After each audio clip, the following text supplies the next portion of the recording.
வாழ்க்கை தத்துவம். கேட்கும் பொறுமையும் உணரும் தன்மையும் இருக்குமானால் விவாதங்களுக்கு இடமில்லை. நல்லா இருக்க பாருங்கள், நல்லவனாக இருக்க பார்க்காதீர்கள். இந்த உலகம் நல்லவனை மதிப்பதில்லை, நல்லா இருப்பவனை தான் மதிக்கிறது.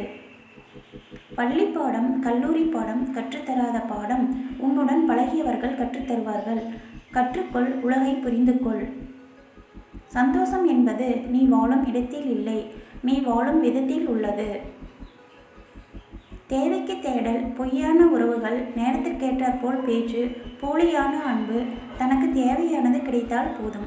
இதுவே இன்றைய உலகம். பொய் சொன்னால் பாவம், ஏமாற்றினால் பாவம், மனசை நோகடித்தால் பாவம், துரோகம் செய்தால் பாவம் என்று நாம் தான் பயந்து வாழ்கிறோம். ஆனால் நமக்கு இவற்றை செய்தவர்கள் எல்லாம் நல்லாதான் வாழ்கிறார்கள். நேரத்திற்கு தகுந்தவாறு மாறுவதில் சில நேரங்களில் கடிகாரமும் தோற்றுவிடுகின்றன சில மனிதர்களிடம். உன் நிம்மதியை நீ பிறரிடம் தேடாமல் இருந்தாலே நீ நிம்மதியாய் இருப்பாய். பணத்தை வைத்து நம்மை எடை போடுபவர்கள் மத்தியில் நீங்கள் எவ்வளவுதான் பாசம் காட்டினாலும் செல்லாத காசுக்கு சமம். எவ்வளவுதான் உறவுகளுக்காக நாம் அனுசரித்து வாழ்ந்தாலும் சில தருணங்களில் நாம் நமக்காக வாழ்ந்திருக்கலாம் என்ற விரக்தியை நம் உறவுகளை நமக்கு புகுத்தி விடுகிறார்கள்.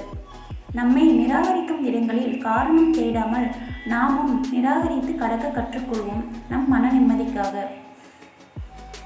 எந்நிலையிலும் உங்களை விட்டுக் கொடுக்காத சிலரை சம்பாதியுங்கள், வாழ்க்கை அழகாக இருக்கும்.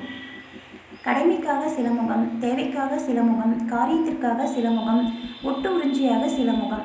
இவர்களுடன் தான் நாம் பயணிக்க வேண்டும். முடிந்தவரை விலகி வாழ்வதே வாழ்க்கைக்கு நல்லது.